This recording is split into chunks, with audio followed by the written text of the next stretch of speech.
Welcome. In this breakout room, the Cybersheath team will discuss how CMMC as a managed service will solve the whole compliance problem. At Cybersheath, we have a deep understanding of CMMC DFARS NIST 800-171 from working with the DoD for more than a decade through every iteration of these frameworks. Whatever your environment, we've seen it, secured it, and made it compliant. Our DoD prime and subcontractor customers cover a broad range of environments, including manufacturing, laboratories, and foreign-owned subsidiaries, from traditional office infrastructures to cloud-based environments. Listen in as the Cybersheath team paints a clear picture of what a CMMC managed service customer should expect. Wonderful. Welcome, everybody. I'm Eric Noonan, CEO of Cybersheath. I'm here to talk today with some amazing capable teammates of mine, Casey Lang, Vice President of Compliance here at Cybersheath, Michael Bailie, Vice President of Operations here at Cybersheath, and Rich Barron, who heads up our Security Operations Center and all of cybersecurity for Cybersheath.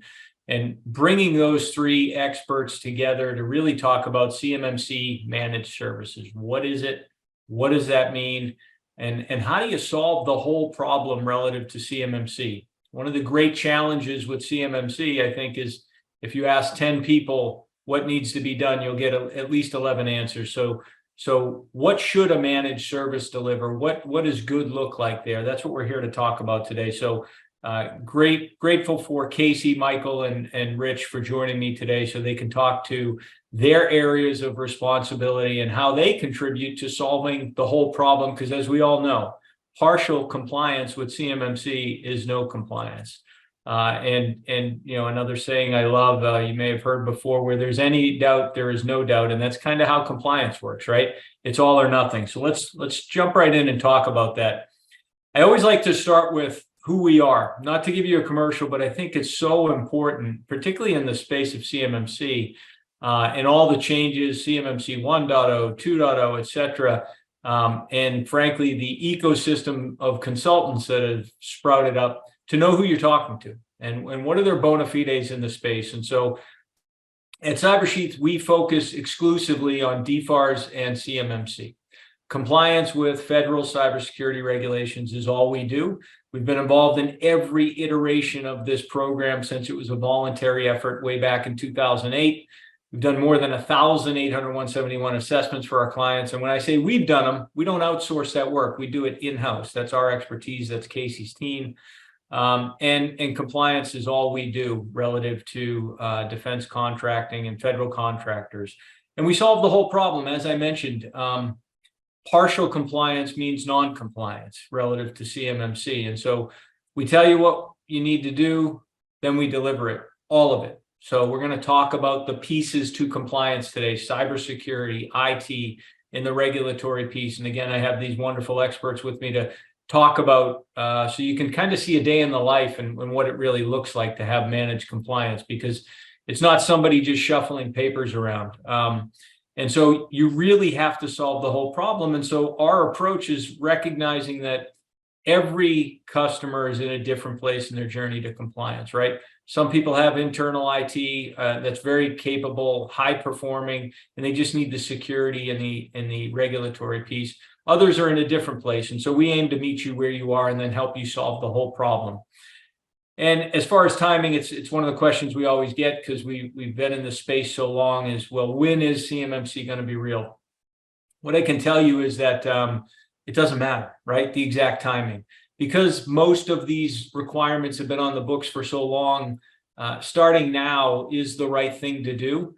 And so that's how we try and approach it, and recognize that where you are and where you need to be in closing that gap. And so we've been at this for, 11 years now. We're 100% US based, 100% employee based. We don't outsource any of this.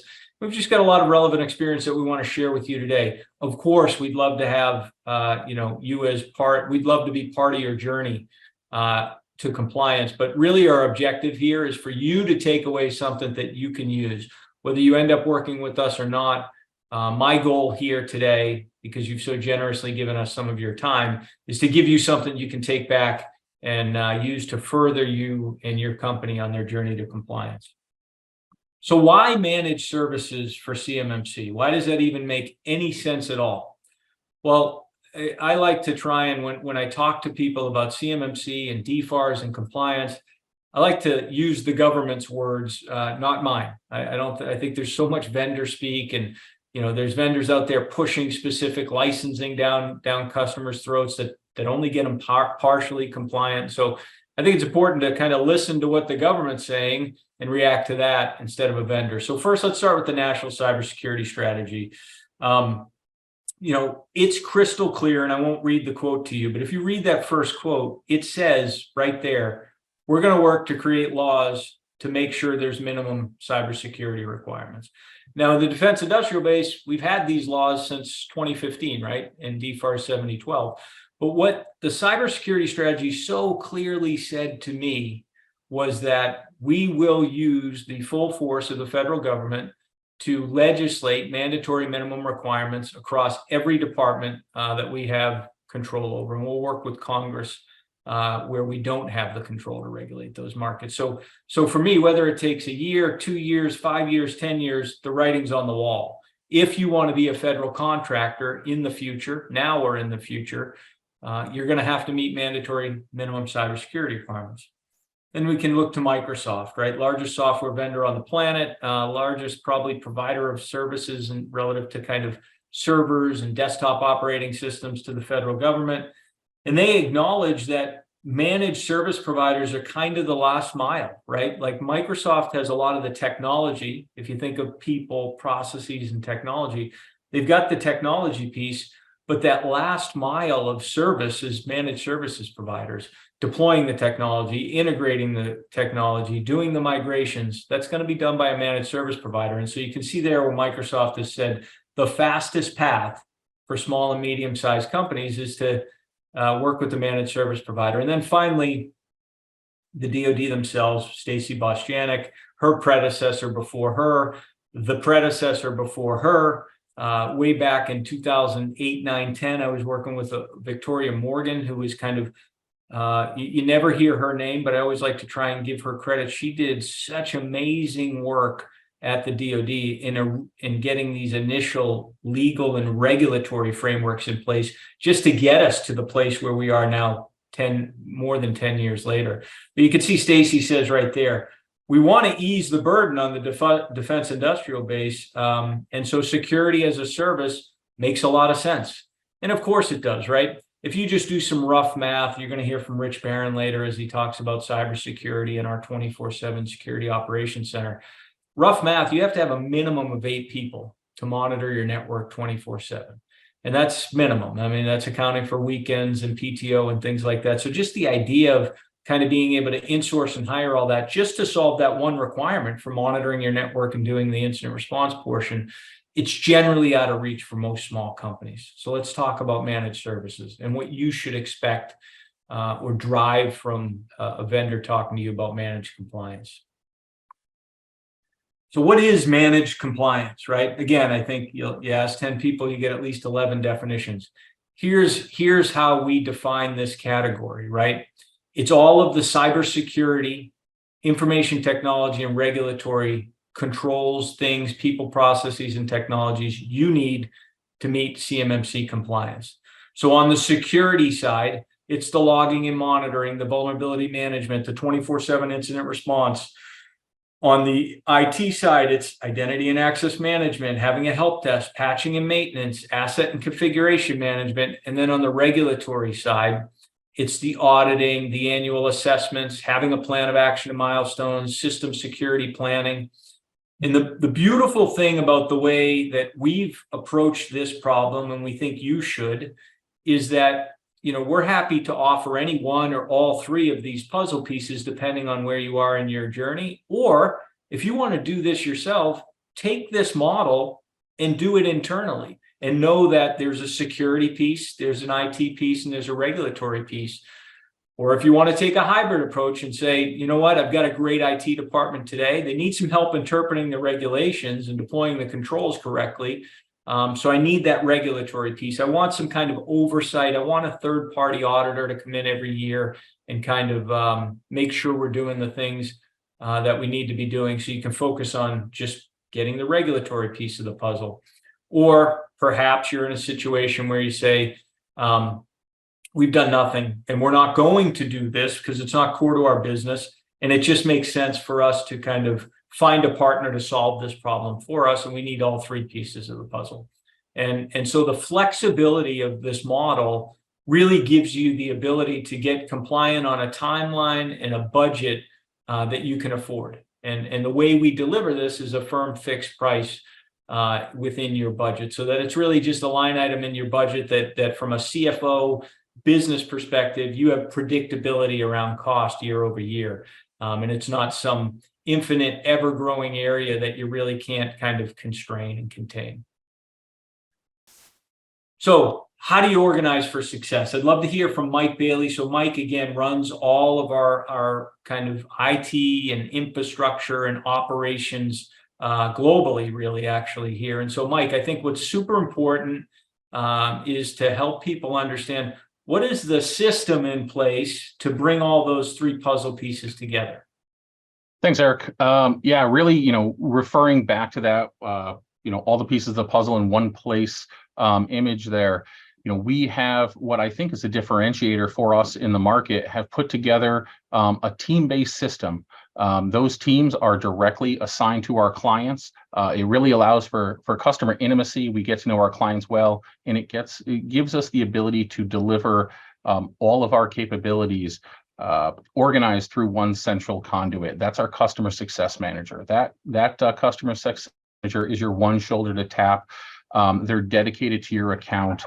They're going to know your contacts, your infrastructure, what it means to keep you compliant and operational. On that team are dedicated help desk analysts, security engineers, and also compliance analysts. So we're trying to put all those pieces of the puzzle together to ensure that you are compliant,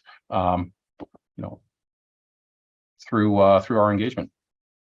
And I think it's important to note here, there's a term of art, I hear it all the time now, is VCIO or VCISO, or, virtual chief information officer, or virtual chief information security officer. You won't find that in this solution because, in my experience, that kind of VCIO, VCISO is, it's another kind of strategic thinker to tell you the work that you need to go to do. In my experience, what customers need is someone to go do the work. And so that kind of, that strategic level of thinking and advisory and consulting is built into our model. In a poorly implemented model, you'll see a VCIO, which is really just kind of a change order generator. Like, yeah, you should go do these things at the end point. And if you sign this change order, we'll happily do them for you. That is kind of death by change order, and that gets very expensive, and it gets impossible to understand how much CMMC will ultimately cost your company.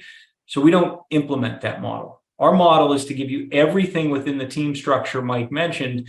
And Mike, for those strategic things that come up, for example, just tell me how it works where we don't have anybody titled, VCSO. But if a customer comes and says, hey, we're thinking we might need to move to the cloud. We've been on-prem Exchange for a long time. We're thinking of moving to GCC High. How does that work when you get a question like that? How is it fielded? What's it look like? Yeah, that's a core component of our services, really is security engineering and advisory aligned with compliance and operational success for the client. That's a typical request on our end. Clients' environments are changing on a regular basis. And one of the key benefits to our services is having the experience in so many different defense clients who are so different yet so similar at the same time that we have the experience in knowing what works well, what's operationally efficient, and what's going to help them, really maintain their competitive advantage. A great point, Mike. Every customer is different, and so we've seen some models where it's one size fits all, and I don't think that works. I mean, manufacturing, defense industrial base companies versus, research and development versus pro services. It's a different solution. It's a different infrastructure. It's a different set of people, processes, and technologies for sure. And so I think something you mentioned, Mike, there about kind of understanding that each customer is different and being able to react to that and advise against that through this team structure is critical. Yeah, it's with some of the templates that we've built out and some of the baselines we have, we're able to quickly identify our customers' needs and really apply what we see as at least getting us like 3/4 of the way. And then we'll talk about the details and make sure that everything gets implemented to keep them operational. And it's all built into that team structure. And so then if you think, so the first piece is being organized for success, right? Having the structure. And for those of you who are in the military, whether it's kind of platoon, squad, brigade, just having an organizational structure and system that supports the outcome, the ultimate outcome being CMMC compliance. So that's the structure. Now let's get into the detail of the services. Let's start with managed IT. Mike, I want to start there because I always find it ironic. CMMC, everybody thinks cybersecurity, rightfully so. They think compliance. But really so much of the kind of effort and spend and energy is in the IT domain. And so that's why we believe IT is a core component and a major puzzle piece relative to CMMC compliance. So Mike, talk a little bit about what does managed IT look like within the context of managed CMMC compliance? Sure thing. I think first and foremost, when people think of managed IT, they really think of that managed IT help desk. They're thinking the folks that when they have an issue with their computer, they're picking up the phone and calling and getting that help to get their problem resolved. It's much more than that. It's when it comes to compliance, it is those IT help desk resources. Performing in a compliant fashion and operating with the organization's compliance in mind and key components of security in mind. I think that's important and it's instrumental, but it's so much more than that. With our IT managed services, we're implementing compliance solutions for you. So we're working again with all the teams on our side with security and compliance to identify solutions that need to be put into place to achieve your compliance goals by closing those gaps one at a time. A lot of those gaps are technical controls that are implemented by the IT team. Those are endpoint protection controls, whether it be encryption, removable media protection, endpoint detection and response, antivirus, etc., multi-factor authentication. So those could all be client device support. Those could be in your cloud tenants, Office 365, etc. Really, we're the team who's just trying to handle all of those items to ensure that we're checking all the boxes for you. And on the managed IT side, we could have 10 slides here. Don't worry, we don't. We've got 2, and we list kind of 8 major capabilities relative to managed IT services. And I'll let you talk about some of these too, Mike. But what's important to understand here is that it's all included, right? So there's nothing within the managed IT domain where we're going to say to you, well, that's actually out of scope, or worse, and we've seen this in mostly outside of the defense industrial base, but some managed service providers relative to IT, kind of writ large in other industries, although we've seen it in this industry too. They say, well, we're happy to do your managed IT, but first you have to come up to this baseline. You have to come up to the software baseline, this hardware baseline. You have to make all these investments to close the gaps before we'll accept you as a customer. We meet you where you are. Our view on the problem is whatever you need relative to IT to achieve the CMMC compliance objectives, it's our job to deliver it. And so if you're unpatched, if you're behind on kind of operating systems, we're going to put all that in a POAM and we're going to close the gaps as part of the managed service. So it's a critical thing to understand is that we'll take you as you come, and then we'll bring you along to full compliance. And all that is baked into the managed service. Mike, I mean, maybe you could expand on that a little because you see it every day. That's where you live. Yeah, absolutely.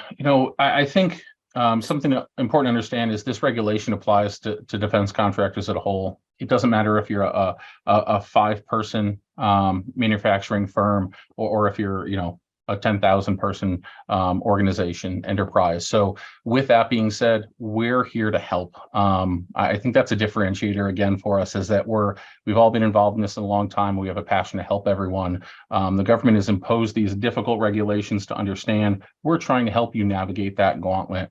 And with that, if you don't have any of these controls in place, or Eric mentioned there's organizations looking for operational maturity before they step in, we're looking to help everyone. So We've seen most of it all, whether it be from immature through highly mature.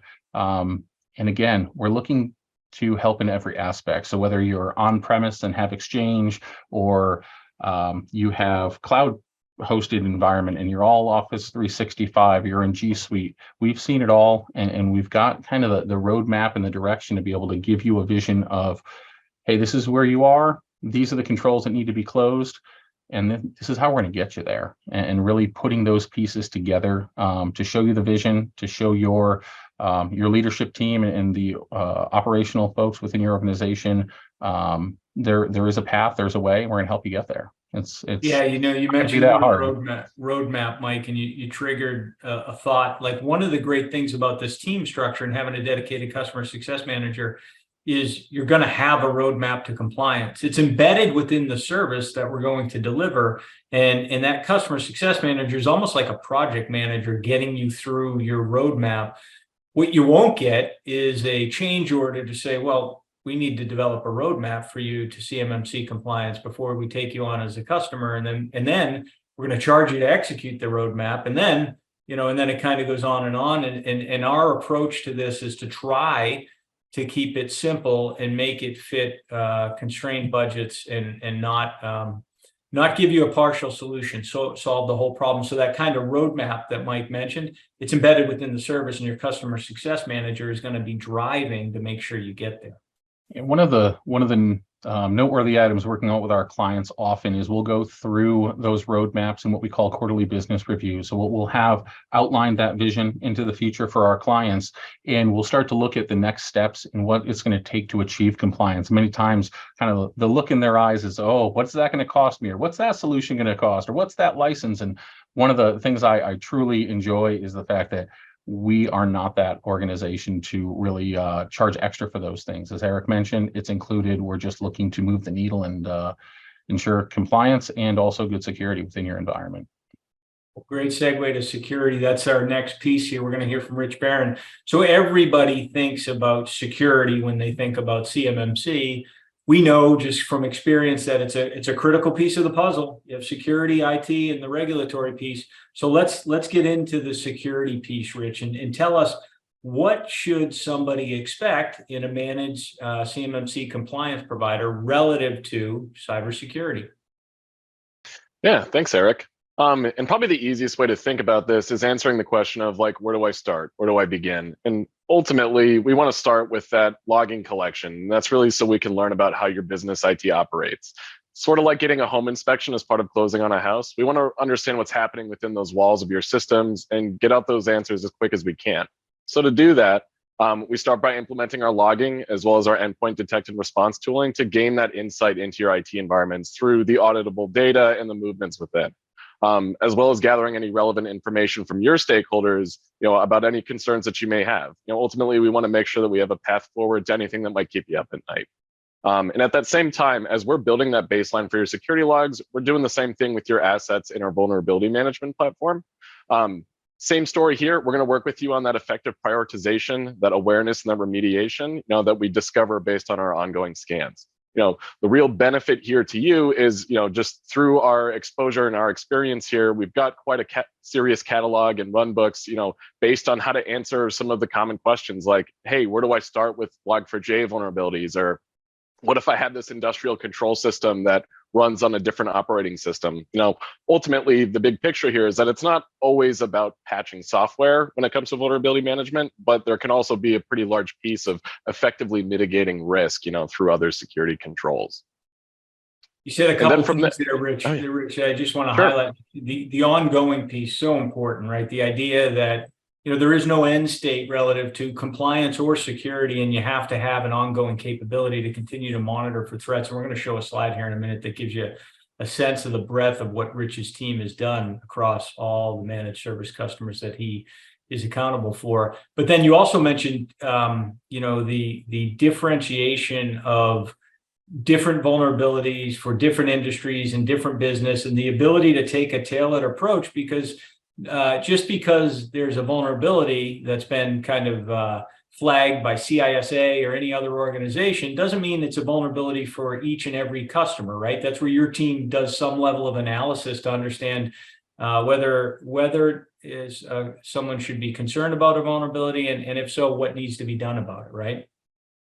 Yeah, absolutely. And it's and like we had mentioned before in the IT slides, every business is a little bit different, and whether that's your tooling or your workstations or your servers and anything in between, it's about making sure that the solution and what we're after is also complementary to the business and enables the business to move forward. So that is exceptionally important that we get that right. And that's a good segue into that ongoing relationship. A big piece of that ongoing, and hey, once we get onboarded and everything's up and running, the big next step is, for us, is that 24/7, 365 monitoring. That's done by our own on-staff security analysts based here in the United States. And our security operations center is staffed around the clock to make sure that we do catch those activities when they happen. And if we need to remediate and notify you, then we have that action plan. And if we do confirm that incident, we're going to be contacting you as part of our incident response process, just at the same time as that we're isolating that threat, building out that investigation and that report. Yeah, great summary, Rich. Us doing the work on your behalf, because these things come up fast and furious, right? I mean, there's alerts that come from so many different places, and the ability to know that you have a provider and a partner who isn't just looking through the blinders of CMMC compliance, which is super important. That's why we're all here today. But if you're not getting operational benefit and becoming more secure as a result of your compliance, then you've missed the point. And so I think your team's ability in 24/7 US-based ability to be able to consistently and continually respond to alerts in the wild, whether it's something released by Microsoft, CISA, or another vendor, is so important. And I mean, you frequently have customers reaching out to say, hey, what do I need to do about this TikTok ban or this latest CISA alert? And part of the ongoing service is the ability to put out advisories or give advice around the what needs to be done or what we're doing on their behalf, right? Yeah, absolutely. Like for us, that ongoing relationship, the guidance, the technical, being able to understand the technical implications too of as this environment that we're in is constantly changing is exceptionally important. And for us too, it's also making sure that like sometimes these threats are, can just come up out of nowhere. And for us, the other important thing too is that as part of our onboarding process and our relationship is that we also have a bunch of plans in place that we build that if there's either some kind of things that go outside of the cookbook or off the recipe sheet in terms of like, hey, here's how we would respond to this. We do have a bunch of kind of pre-canned responses that we can take as an extension of your team on your behalf if something crazy happens. Like that's going to be in more critical scenarios if we find malware that's showing up in the environment at 2 a.m. on a Saturday, or if we get accounts that get taken over, we are able to kind of effectively stop the bleeding there and make sure that we're keeping your business protected, even if we can't get in touch with you or it's under strange circumstances that kind of veer outside of the norm. Yeah, so important, because ultimately the entire point of CMMC is to be more secure. And so finally, you get into the managed regulatory piece of compliance services, right? So again, managed CMMC compliance has to include cybersecurity, IT, and the regulatory compliance component. Now, I think a lot of defense contractors are attuned to the regulatory compliance requirements. So, Casey, I'd love to hear from you. What are the kind of core foundational requirements that we kind of deliver against as part of the service? But then also some of the ongoing stuff that I think just is consistently lost in the shuffle. Yeah, sure. So core components for us when it comes to the delivery of compliance services is foundationally a NIST 800-171 assessment, which essentially measures your CMMC readiness in a couple of different ways. So that process looks using NIST 800-171A, looks at the implementation of your controls. The second kind of thread to that when it comes to CMMC readiness is how mature are the implementation of your controls. And this is where, as you can see here, there's a set of documentation related things that we do foundationally. Your POAM, your SSP, both required by the DFARS clause today for submission of your SPRS score. But maturity is a bit more than that, in that your controls need to be governed by policy. So that's your policies committing to implement the requirements, user-directed policies, acceptable use policy, and then the heavier lift is commonly documenting your processes. So whatever it takes to implement those controls, if there are steps to achieve that, it should be documented in a procedure of some sort, standard operating procedure, standards, the things that answer the how question versus the why question on the policy side all need to be in place for CMMC readiness. We know this from experience and engagement with some of the C3PAOs so far, in that there are essentially go, no go gateways as it relates to if you're not documented, then they're taking the stance is being taken that you're not fully ready for CMMC compliance. So important because one, everybody obviously is geared towards how do I get ready for my audit, and I want to get my audit, but also the ongoing compliance piece, and it's all built in. So again, firm fixed price to deliver all these things. Casey, I'm going to ask you for an example. We have sometimes customers who come and they've done some things. Maybe they've done an initial assessment. Maybe they've deployed some level of cybersecurity or IT technologies that are aligned in a loose way with the CMMC requirements, but they've done no documentation. So what does that journey look like for a customer, Casey, relative to if they're a managed service customer of CyberSheath? Is it kind of, okay, change order for your incident response plan, change order for your incident response table, how does it, or is it all inclusive, and where do you start? Yeah, I mean, put simply, it's all inclusive. There's a couple of different variables as it relates to documentation that we consider. Sometimes our customers want to own the documentation piece more, and in that case, we're assessing the documentation to make sure it's governing the requirements, doing the right things to target your user audiences. And then the other situation is they come in with no policy, no expertise on that end. In that case, we are taking the output from the assessment process and populating parameters in the templates that we maintain so that we can create that starting point when it comes to policy, documented processes, user targeted training, and things like that. How about ongoing remediation? How does your team, the compliance team, integrate with the structure that Mike mentioned earlier, where you have a customer who has a new requirement? How do you support that kind of thing? Yeah, so compliance services is operationally distinct or organizationally distinct from the ops team with IT and security, only because in a lot of occasions where we have full subscribers to our services, we are auditing our colleagues on the ops side to confirm that we're doing the things that we need to be doing from a compliance standpoint. That said, we do have a compliance analyst assigned to that team-based structure that Mike talked to. And then on an ongoing basis, typically a monthly cadence, depending on if there's a documentation project that requires more frequent get-togethers. At least on a monthly basis, we're reviewing plan of actions and milestones, coordinating with the customer success manager on remediation-related projects, measuring that progress against the SPRS scoring, and then reporting on that scoring on a monthly basis to show we are getting closer and closer to our ideal target of 110.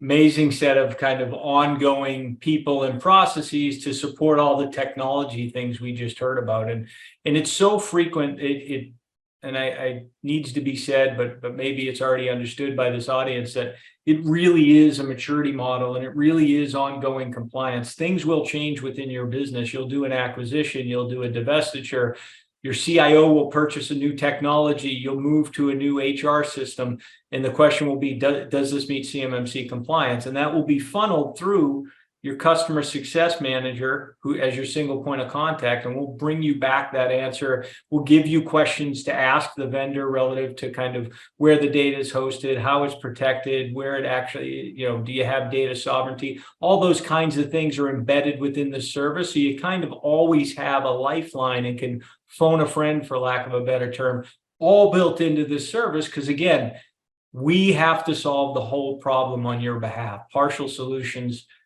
mean non-compliance, and that's not the business we're in.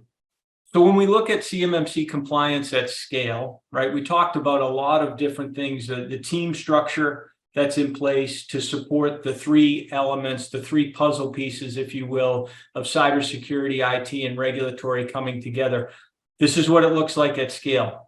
So we have customers around the globe, international defense industrial base contractors, And if you look at kind of the top row of statistics, that gives you a view into the cybersecurity, the 24/7 SOC that Rich talked about, and all the elements that they're dealing with and what the output metrics look like at a very high level. And that bottom row gives you a view around the IT portion of the puzzle. And then Casey's piece comes in over the top for the compliance team, making sure all these things that really represent the operational elements of IT and cybersecurity, Casey's group and the compliance side, making sure they're being done in a compliant way. So Rich, I'd love to hear you take me left to right and talk through that top row relative to cybersecurity, because I don't want to lose the fact that there's no point to CMMC if it's not actually making you more secure. And tell me that story using this data.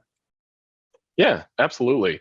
And to kick that off, taking a look at those total events ingested, those are going to be just any activity, whether it's good or bad, that occurs in the environment. It could be anything from users signing in to data being accessed. It's effectively just kind of the audit trail of everything that's happening in your environment.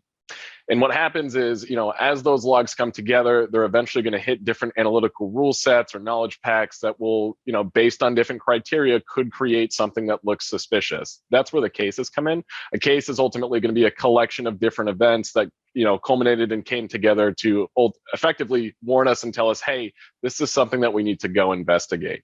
And when it comes to those cases, what's really important to us is two key metrics. The first one is that mean time to triage.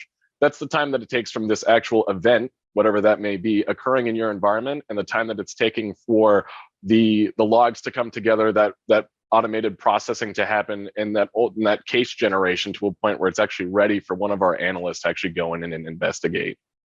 And then finally, that mean time to resolution is from when one of our analysts actually begins to work on that case, is how much time is it taking for us to ultimately get that case to a determination? Is it expected behavior? Is it really something of concern? Is it a true incident? And that's really where we're trying to make that determination in a thoughtful but expedited manner. And then obviously, again, this is kind of all inclusive and part of the way we view managed CMMC compliance, but hopefully these statistics give you the idea that the operational piece and the element of being more secure that comes with a managed service. And then Mike, the kind of bottom row around IT in the set of services, that's all the stuff that feeds the things Rich is doing. So take us through that bottom row from an IT perspective. Yeah, thanks, Eric. One of the biggest things that we are working on with onboarding a lot of our clients is performing Office 365 migration. So I don't think it's any surprise that we are really utilizing Microsoft products in the Office 365 GCC and GCC high infrastructure in order to help our clients become compliant and maintain that compliance. That being said, again, another differentiator for us is we're not just selling licensing, we're selling all the services associated with that. And with that is the security protections, and then the compliance comes out of that. So really that license is only an enablement on our side that we see. It's not getting you compliant. Migrating your systems and operations into that compliant environment and ensuring those controls in place is the full solution. So that being said, some statistics here. Over 30 migrations to Office 365 for our clients last year. With those migrations come those security baselines of things that I talked about earlier that we're implementing by default to move that needle with compliance and gain you the greatest security you could by moving that score up as high as it can. Those are things like Azure Active Directory and joining your endpoints to that, and that number there, endpoints under management, aligns with that. So those are the security controls aligned to your individual computer workstations. I spoke earlier, encryption, multi-factor authentication, different things of that nature. But it's also your mailboxes. So the collaboration capabilities of Office 365 and ensuring those are protected, whether it be email, SharePoint, Teams, ensuring your data is not shared publicly and that there's controls around those. That's just ongoing management that we're doing on a day-to-day basis.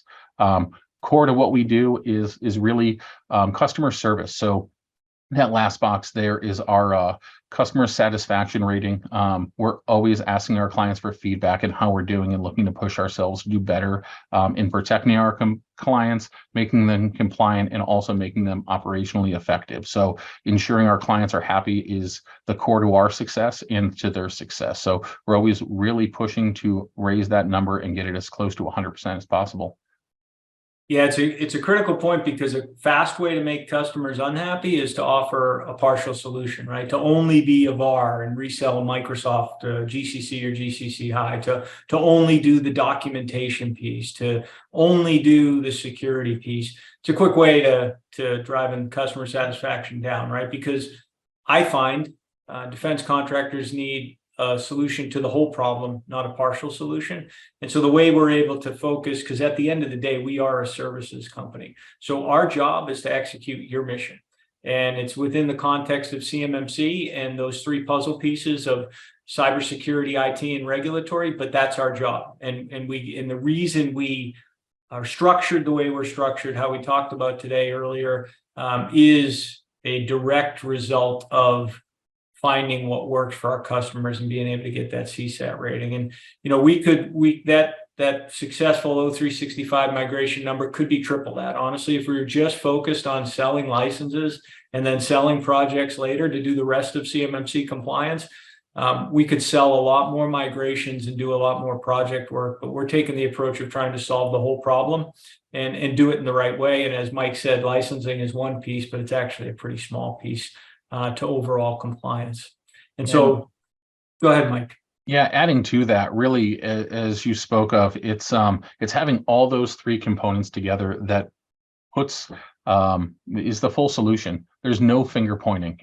If we see other companies where vendors are pointing each other, oh, that's compliance, that's IT, that's security. For us, point the finger at us. It's our problem, it's our solution. Tap your CSM on the shoulder, and we're going to get the problem solved for you.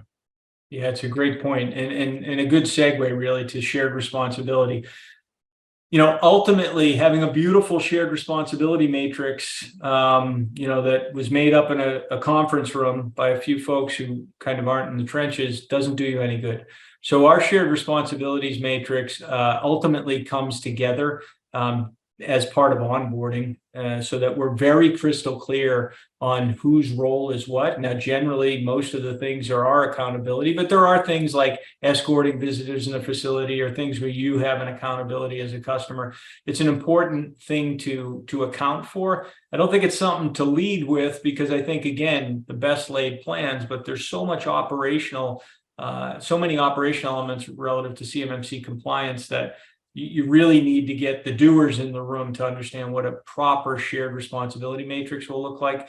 You have to integrate your people, processes, and technologies. If you just buy licensing, you're not going to get there. If you just hire someone to manage compliance, you're not going to get there. So you have to really think through how to put your puzzle pieces together. And again, all of this you can do internally yourself. Hopefully we gave you a little bit of a playbook to do that today. And then, as Casey talked to earlier, you have to practice continuous compliance. You have to consistently collect the artifacts to prove compliance. You have to consistently respond to and answer business challenges or changes in the business to understand how your compliance posture is going to evolve. And so continuous compliance is a major element of ultimate and ongoing compliance. And so, with that, I want to then, again, thank you for your time today. It's everyone's most precious resource. I'm very grateful that you spent some time with us today. My goal here today with Rich, Mike, and Casey really was to give you something that you can take back and use, whether you partner with us or you do this internally. Hopefully you took something away here to kind of think about how to organize and how to win. Ultimately, this is about winning as a defense industrial base and providing better security for the warfighter. So I hope you took away from here today how to win and how to get further on your journey to compliance faster and hopefully in a more cost-effective way. Thanks so much for joining us today, everyone. Thank you, CyberSheath team, for helping us to understand what a day in the life of a CMMC managed service customer looks like. Please email us questions that you may have on how we can help you achieve and maintain CMMC DFARS NIST 800-171 compliance.